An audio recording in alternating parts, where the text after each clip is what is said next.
Broadcasting from the studios of AM 950 KTNF, the progressive voice of Minnesota, and the 2 p.m. hour, and airing on WCPT 820, Chicago's progressive talk, weeknights at 8 p.m. Welcome to the Gaily Show. There's a lot of news happening today, obviously, and you can catch up with some of the great shows from earlier today, Stephanie Miller and Tom Hartman, and on Choose Views. Of course, there was Joan Esposito and Patty Vasquez. And coming up next, there will be more news that you can catch up on with the Matt McNeil Show. However, for us today, it's our weekly Thinking Clearly, Thinking Queerly episode, where we sit down with a guest for the majority of the episode to help us think more clearly and more queerly on the major issues of the day facing the queer and allied community. After that, I'll continue my Queer and the Cosmos essay series. Today's guest is Dr. Gwen Bass. Dr. Bass is the author of Immaculate Misconception, a story of biology and belonging. It is the story of how in the early 1980s, 95% of all artificial inseminations were performed for married heterosexual couples.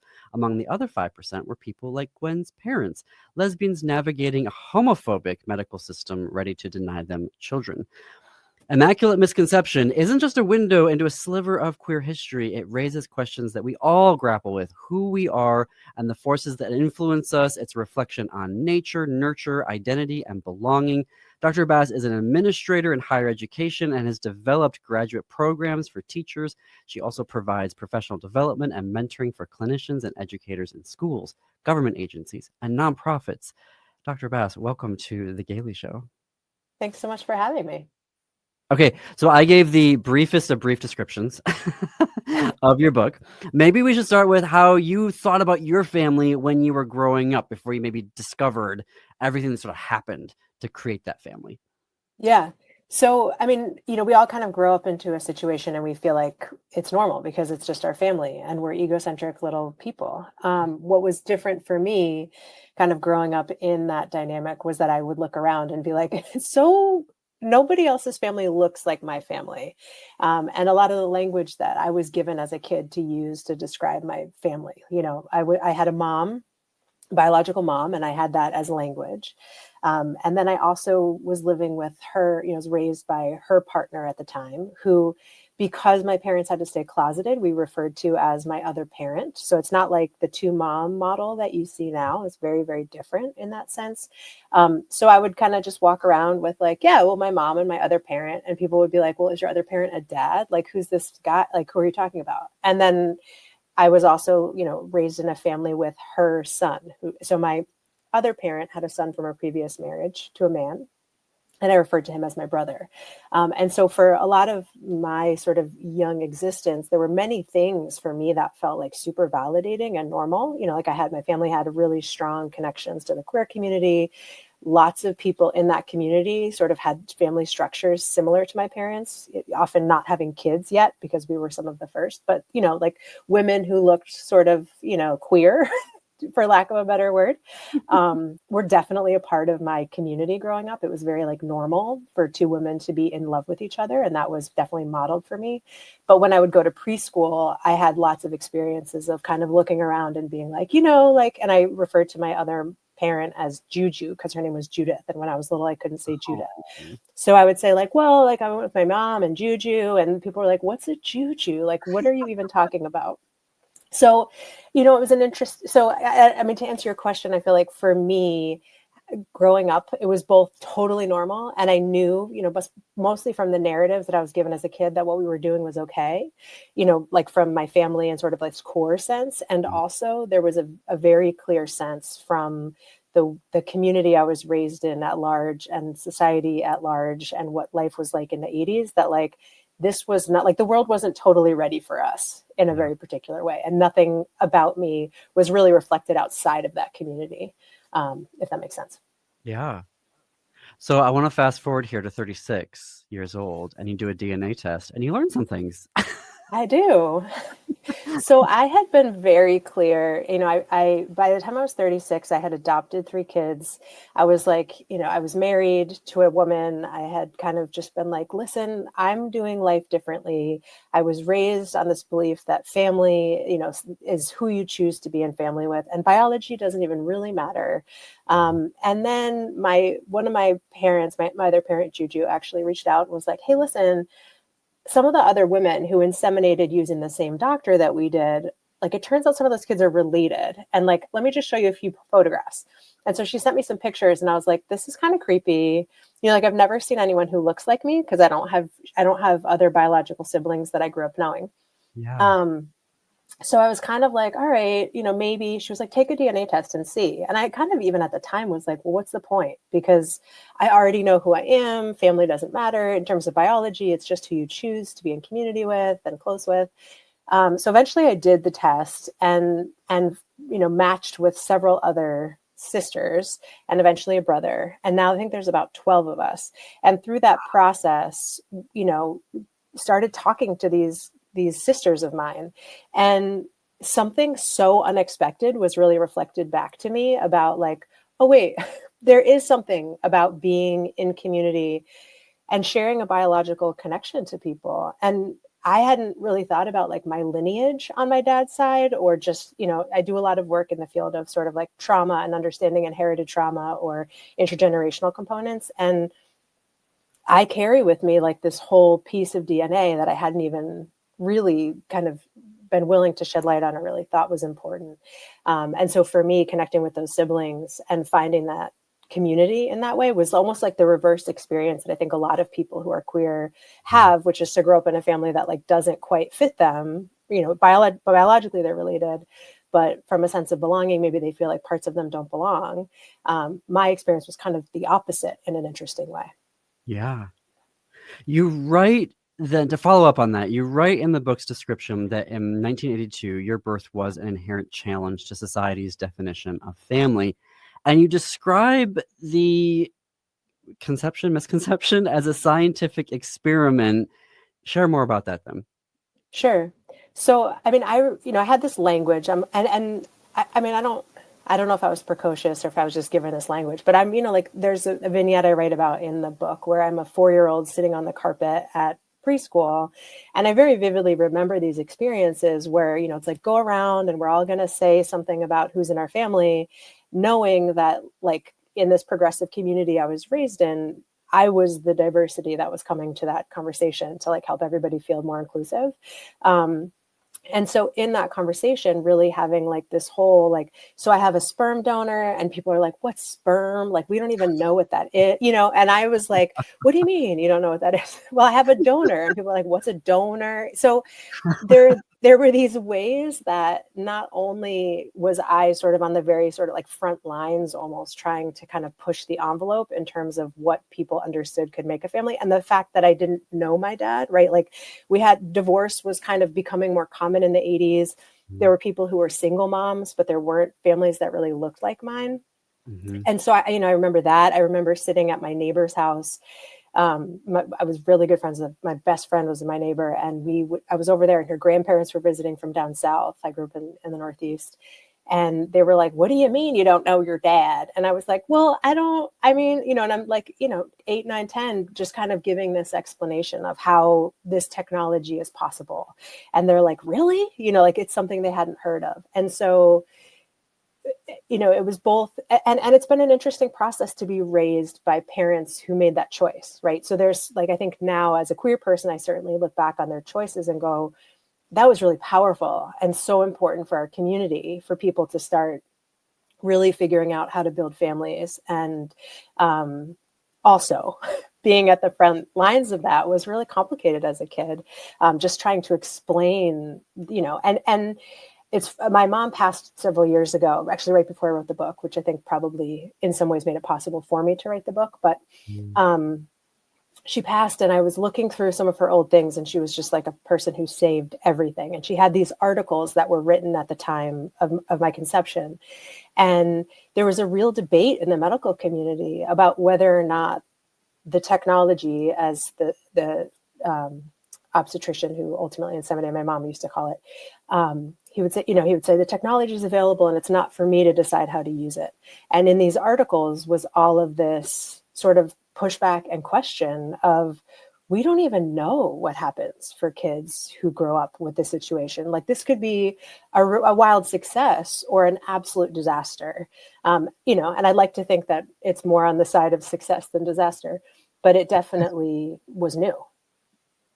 We're talking with Dr. Gwen Bass, author of Immaculate Misconception, a story of biology and belonging. So I guess there are some listeners who may be asking then, and may I ask, was there then a shared donor that allowed for 12 siblings?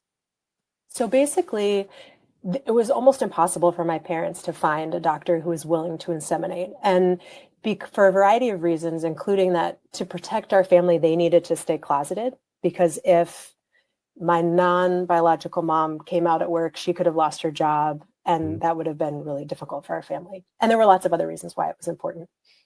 So, in the broader scheme, but particularly as it related to the medical piece. So they found a doctor who was willing to do the insemination, but completely under the table. Most other places that were doing clinics that were doing the inseminations for what were single women, not lesbians, single women. So my mom went in as a single woman with her friend. And most of those clinics were requiring psychological evals for anyone who wanted to inseminate. We didn't have, like, in the 1980s, weren't very favorable in terms of single motherhood. And so the idea was like, why would you ever want to choose this and stay single? You should be finding a man, you should be having a baby the natural way, right? So she found this doctor who basically completely under the table was like, listen, I know a guy. I have, I can hook you up, but I'm not going to document this as an insemination in your record. This is just like low key, you and me, hand me the cash, I'll take care of it. As far as anyone needs to know, this was a routine medical exam. And so once, my parents had a successful conception, conceived successfully, and they were sort of far enough along that, like, no one could take it back. They started to tell their friends, like, hey, we found this guy. And so the lesbian community within Ann Arbor, Michigan, which is where I was born, really started to be like, okay, let's go see, Dr. Taylor. He'll help us out here if we want to conceive. And so all of the women who conceived received a different story about the donor. So my mom was Jewish, and she really wanted a Jewish donor. So she said, hey, can I have a Jewish donor? Also, I'm short, can we have somebody tall? Like, she had this whole list of things she wanted. The doctor said, absolutely, you got it. I had another sibling I've recently discovered. You hold that thought real quick. Yeah. I've got to fit in a very quick break. More with Dr. Gwen Bass when we come back. Connect with more progressive news and radio at am950radio.com and heartlandsignal.com. You're listening to The Gaily Show.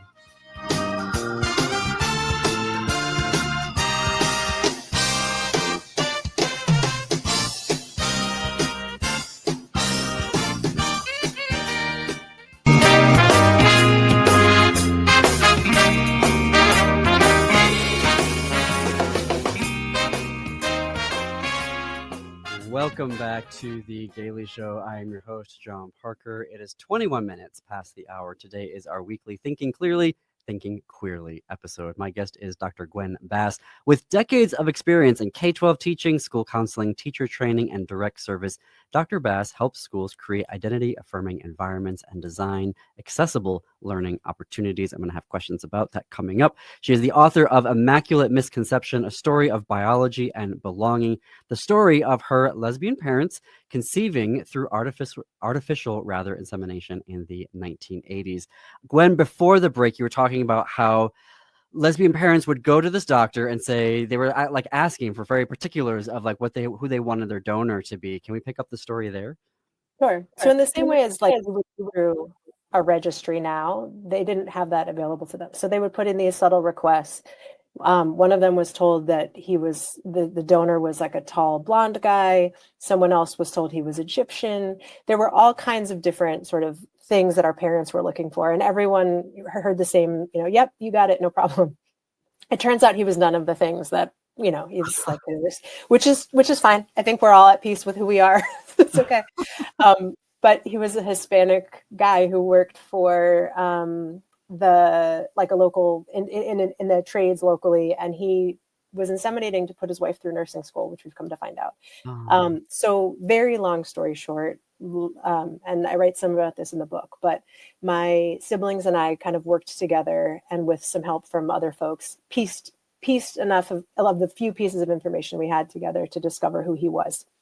And so we did find him.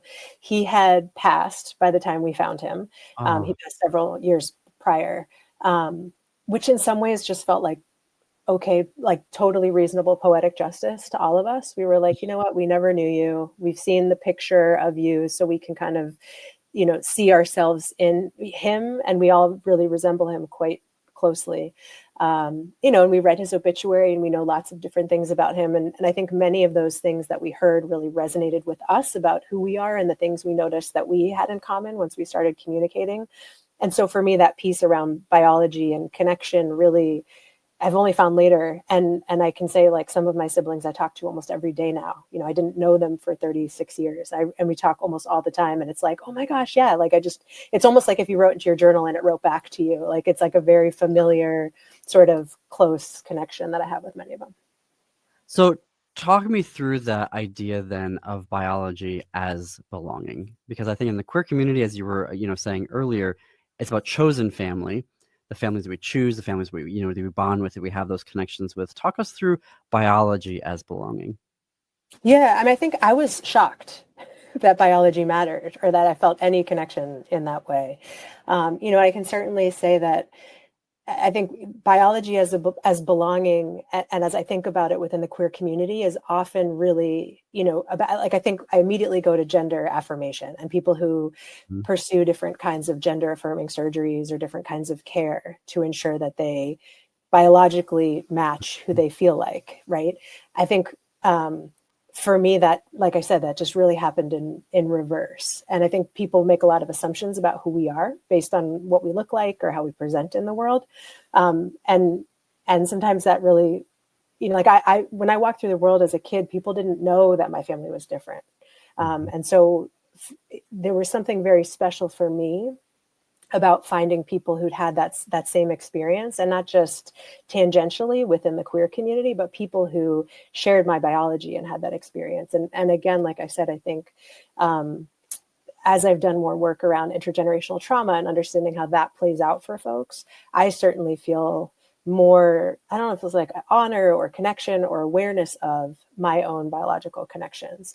And that those have been really profound for me.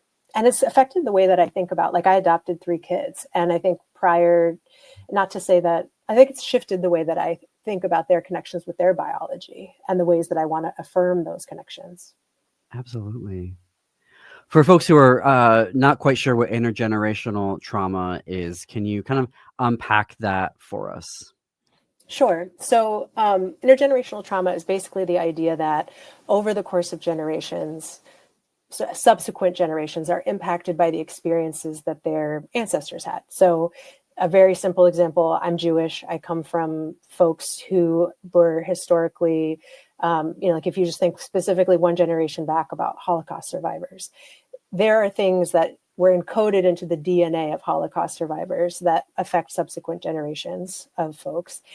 So, like, for example, you see higher levels of anxiety in, like, I don't want to speak too generally for folks who aren't super familiar, but one example is that you can see higher levels of anxiety among folks from communities who've experienced persecution, or if you come from a lineage of people who were displaced over time, that can affect the ways it affects parenting, right? And then it affects the impact that it has on kids. And so often we think about, like, oh, I had a parent who was really abusive, right? So of course that's going to affect you from an intergenerational lens. The more we're starting to understand about intergenerational trauma, the more we're seeing that lineages of people who've had certain kinds of experiences, literally the DNA is changed in subsequent generations. And so we see trauma ostensibly be really, like, biologically being inherited. So there's the things that we know about on the surface and the things that actually are affected in our gene expression. We are talking with Dr. Gwen Bass, author of Immaculate Misconception, A Story of Biology and Belonging. I want to be mindful, this is a study of mice, but there was a study looking at intergenerational transmission of trauma. And the one study that most stuck out to me was, and again, I want to be mindful, we're talking about mice, not humans, but there was the first generation where they exposed them to the smell of strawberries. Have you heard of this study where they exposed them to the smell of strawberries, and then there was a negative, like, shock or something bad happened to them, and they closely correlated, Pavlovian response, they closely correlated those two things together: strawberry smell, shock. It was like multiple generations of mice who would, when they put in the smell of strawberry, they would have the symptoms of, oh my gosh, I'm going to be shocked, or there's something bad's about to happen.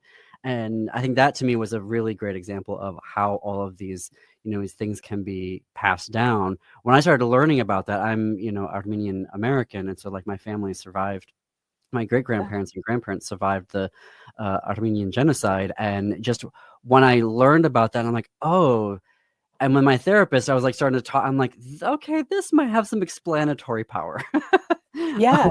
What you may be going through and how you're like how I'm responding to things and why things are sort of like hypervigilant or, anxiety or, all sorts of stuff like that. And I'm sorry, I'm sort of making this about me right now, but we're going to have to fit in another break here. When we come back, though, I kind of want to begin to tie this to the work that you do as an educator, right? About creating, sense of belonging, creative, inclusive spaces, particularly because we're going through this absolutely horrifying political moment currently. So I would love to hear your thoughts as someone who deals with this on a daily basis of what we should be doing and how we can be proactive. So we are going to take that break. None of this would be possible, folks, without our sponsors and our advertisers who help us create progressive news and radio and queer news and radio. So shop with them, do business with them, tell them that you heard about them on The Gaily Show or on AM 950 radio or on WCPT 820,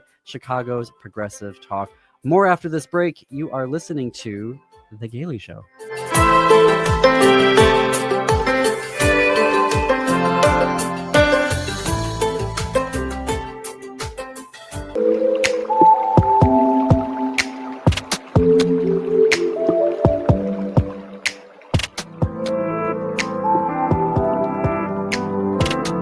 Coming to you from the studios of AM 950 KTNF, the progressive voice of Minnesota, and the 2 p.m. hour, and airing on WCPT 820, Chicago's Progressive Talk, weeknights at 8 p.m. Welcome back to The Gaily Show.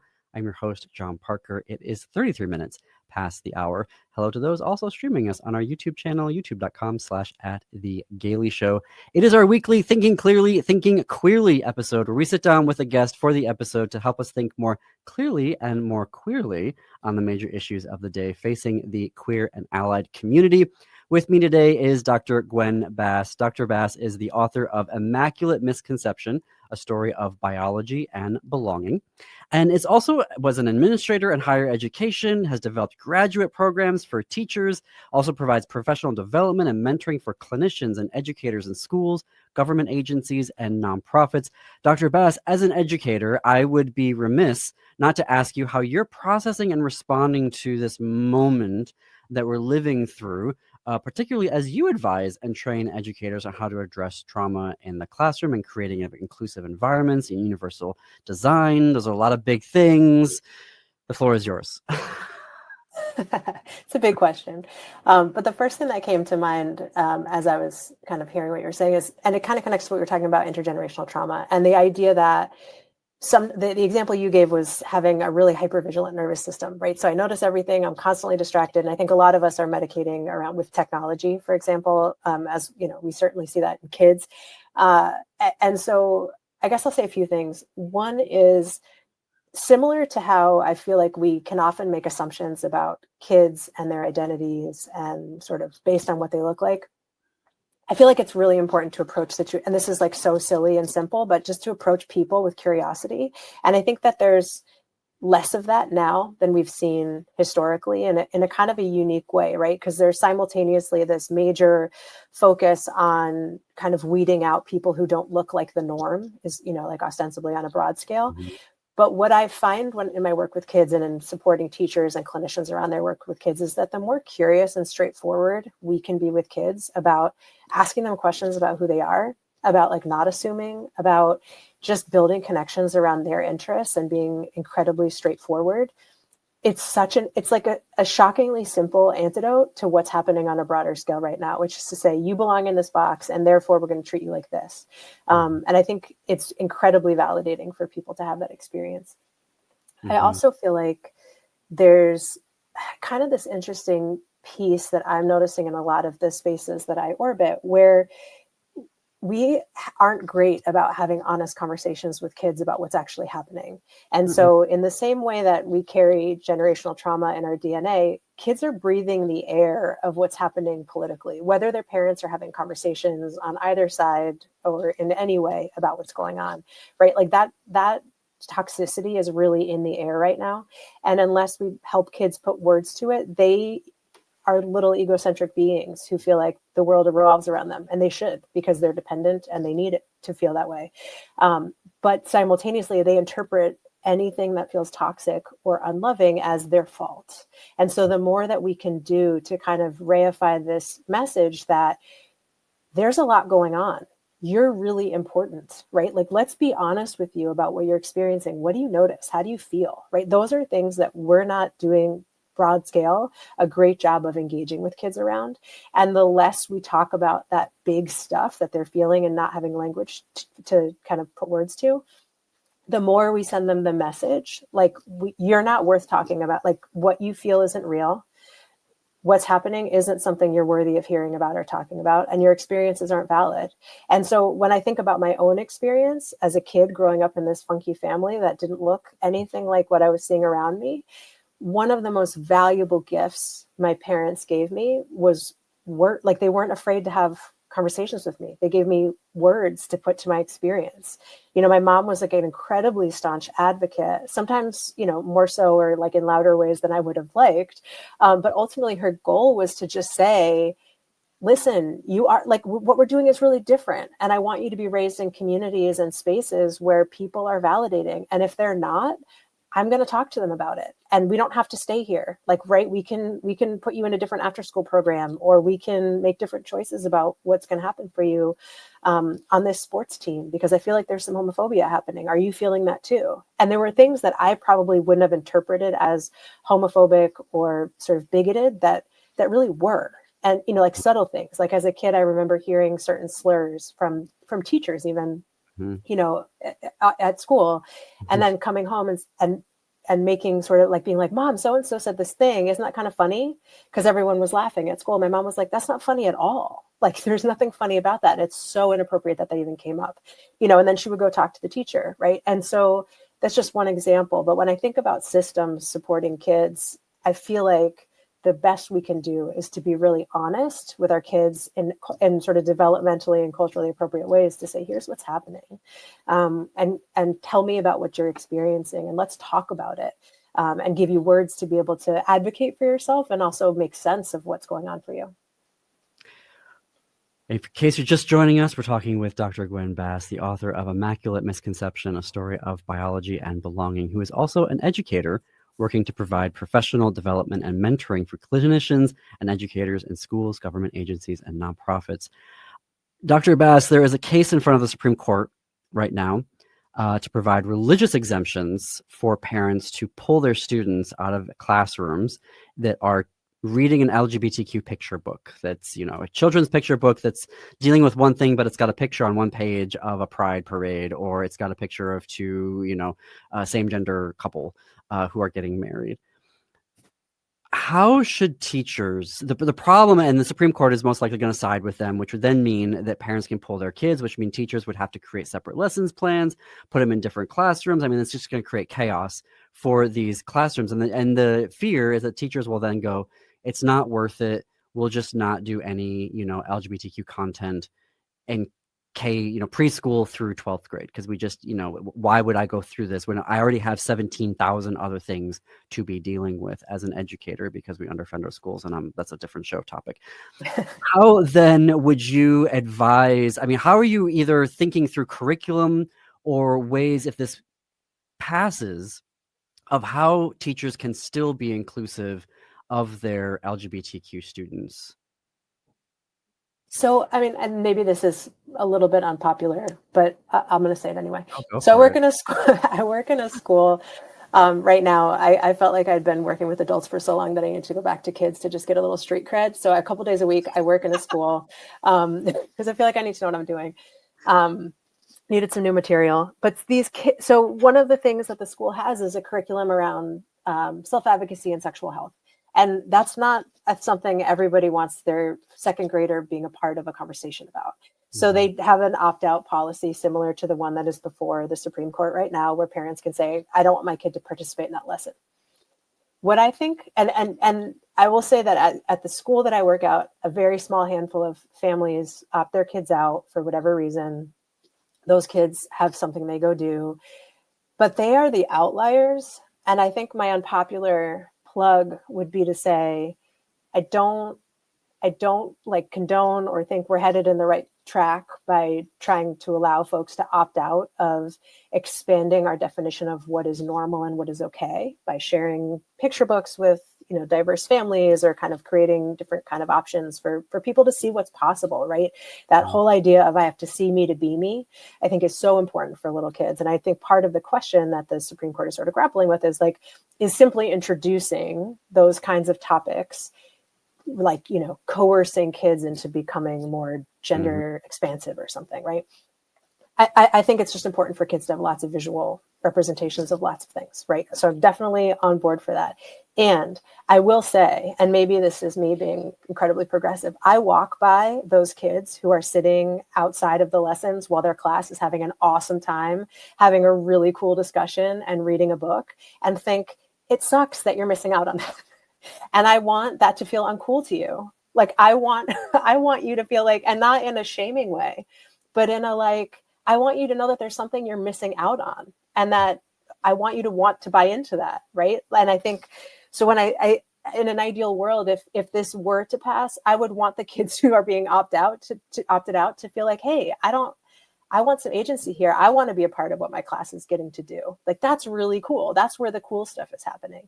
So I think for educators, I would encourage you to just think about it from the perspective of like, you get to do this stuff. You should keep doing it. And let's make that the cool thing that people want to be a part of, not something that people are more and more people are kind of opting out of. My unpopular opinion is that if this passes, then all the students who are exempt should have to go to the library and write an essay on separation of church and state and the Constitution. Totally fair. Totally fair. I don't know if this would be an obvious and unpopular opinion, but for me, and it's scary, but I'm like, the overall majority of perpetration of sexual abuse is by straight cis men, and our kids are being exposed to that. And if you don't give them any agency on how to report that, you may not like that it's happening, but it's happening.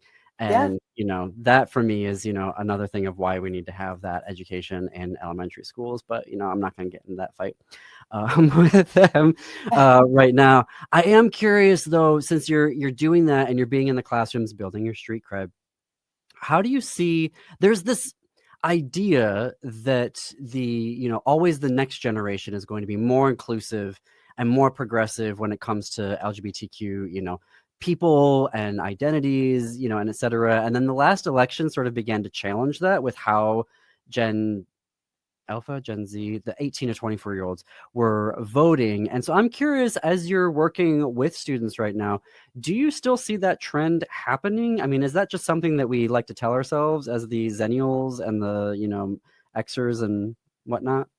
I feel so optimistic, and it could be because I live in a relatively progressive community, right? So like, I know that I hold one small slice of reality. And it's a relatively chosen slice. So I miss out on a lot of the negative rhetoric, but I also know that this is happening on a broader scale. So I have 4 kids. They range in age from 11 to 16. So a lot is coming out in the process of their adolescence. One of my kids is, non-binary. There are other kids who are sort of gender expansive in different ways. And with the kids I work with too, I just feel like I have so much hope about how willing kids are right now to let people be who they are. And I'm the hill I will die on as a parent has to do with technology and technology use and abuse. So I'm not like huge into technology, and what you're going to hear is very contradictory to like my normal feeling, but there is so much on the internet right now. I feel like when I think about how I took in news, we were talking to somebody the other day about baby Jessica, which was like a really big deal in the 80s. And they were like, how did you even know she was down the well? And I was like, no, it was like every day you'd come home and you'd be like, did she get out yet? Yeah.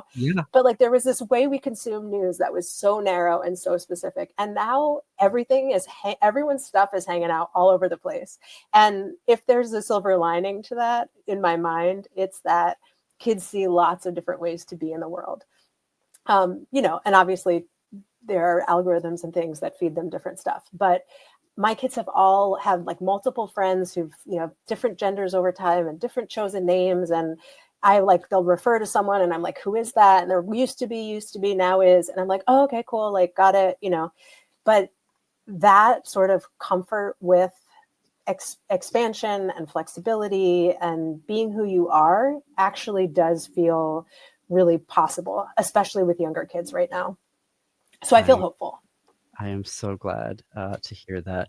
Also be curious to see how Australia's new law banning social media for under 16-year-olds plays out, because that is something I could get on board with. But again, different show episode.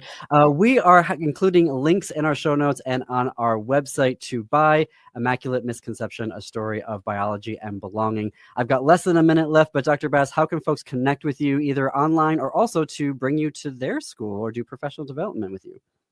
Sure. The easiest way to reach me is probably on my website, which is Dr. Gwen, Gwen, last name Bass, Bass, so drgwenbass.com. You can also find me on social media at the same handle, Dr. Gwen Bass, on Instagram and things like that. Perfect. And we also previously met doing an episode of 7 Minutes in Book Heaven. Folks can go to thissquarebook.com. It is the August 1st, 2023 episode. I can't believe it's been that long. So great to see you again, Dr. Bass. So great to see you. Thank you so much for having me and for this amazing work you're doing in the world. Absolutely. Thank you for the work you're doing in the world. Coming up, folks, next, I continue my Queer and the Cosmos essay series. One last break, but lots to get to on The Gaily Show.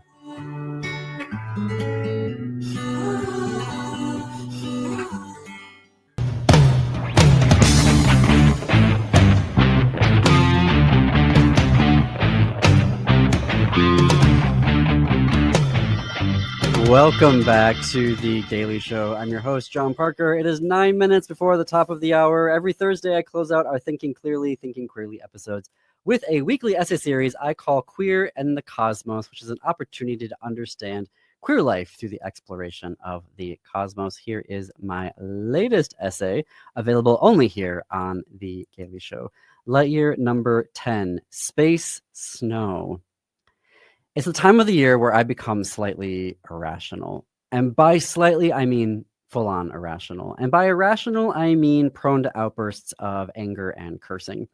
It's the time of the year when my patience is gone with winter. If my skin feels cold and raw, I spit. If I see gray clouds, I shout bleep. If someone tries to tell me the temperature will be just above freezing, I tell them to shove it. It's the time of the year when I feel genuinely claustrophobic in sweaters and I feel raving urges to punch meteorologists in the throat. Irrational. It's the time of the year that if you mention the word snow, I will uncork on you. And I actually quite like snow. Love it, actually, at Christmas time with the lights and the songs and the decorations and the wisps of frosty breath as you're standing outside admiring it all. There is no greater human invention than the snow day. It's a delightful thrill to cross-country ski down a hill. I revel in my collection of winter coats, with one for each occasion of snow. There's my classy snowfall coat, my gusty snowfall coat, my polar vortex snowfall coat.